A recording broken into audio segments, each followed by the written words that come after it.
flight.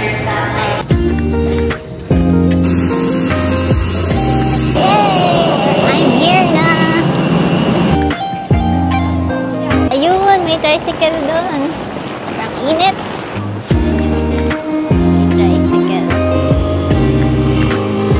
So, nag-tricycle lang ako papunta here. And ayan yung view. Dito ako pupunta bukas. Binurong Point. And mama. Then, yan yung entrance, yung main door. Tapos meron lang sink, lababo. And then TV.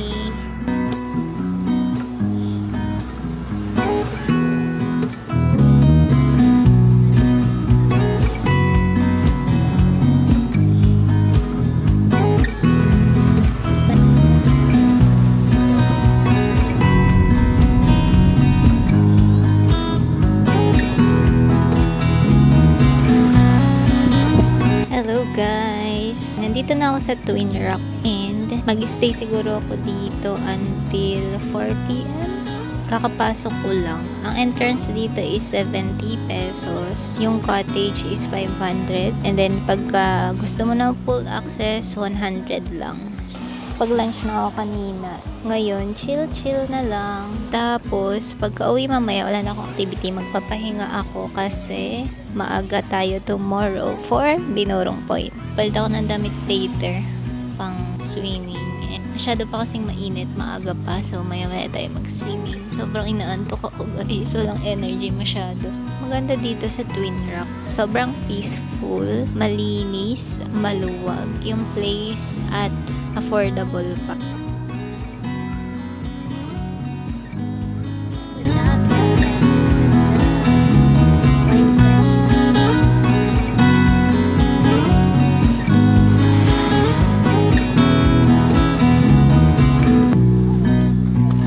Nakapalit lang ako ng damit. Hi guys, nakapalit na ako ng damit.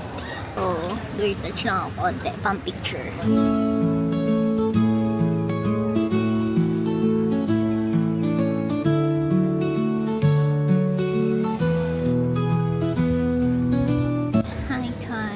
Tapos ko lang maligo. Sa bahay na ako maliligo ng maayos. So guys, bye-bye na Twin Rock. Pauwi na ako. Wait. Hi guys, nakauwi na ako. Nakaligo na din ako ng maayos. Wala pa akong tulog na maayos. Gaaga akong gumising kanina.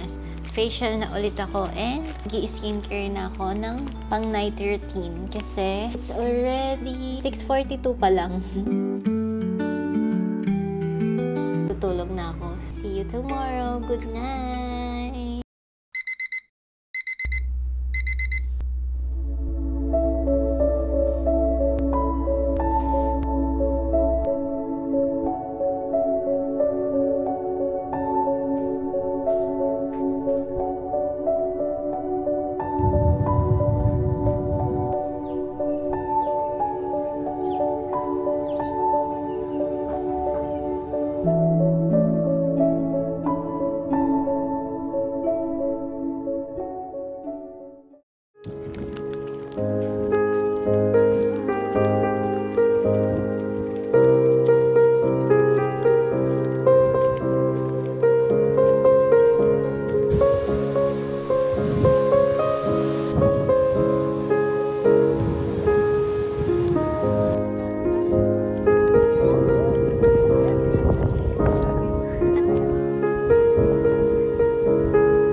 na yung tubig. Wala masyadong agos.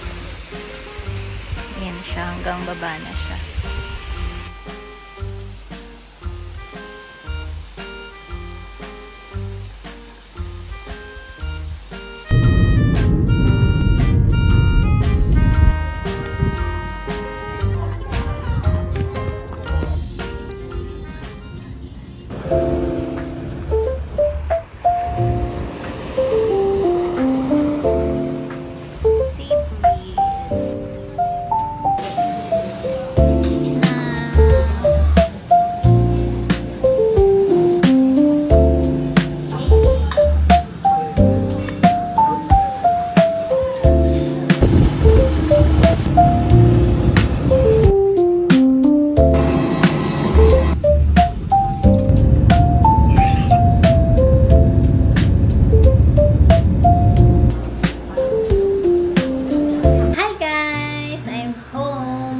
Nag-aayos na ako ng gamit ko. Yan, nag-unpack tayo.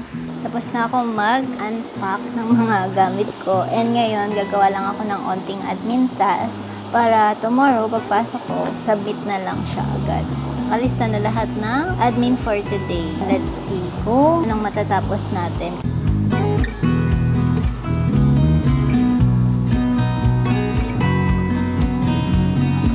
Hello guys, I'm back. Nagpa-food panda ako for online grocery kasi wala na akong mga rice dyan, etc. Hindi ko ngayon alam kung hihintayin ko ba kasi 35 to 45 minutes pa naman siya or mag-run na ako. I think mag-run na ako habang hinihintay ko. Hindi ko pa nga rin sure kung bukas yung gym. Hi guys! I'm done running na. Saglit lang ako kasi ang daming tao sa gym. And padating na kasi yung in-order ko sa Food Panda. On the way na yung rider dito. Kaya nag-stop na rin ako para makapag-cool down bago ako kumuha ng grocery sa baba. So, yun lang. So, ayan na lahat ng nag-grocery ko. So, iligpit ko lang yan.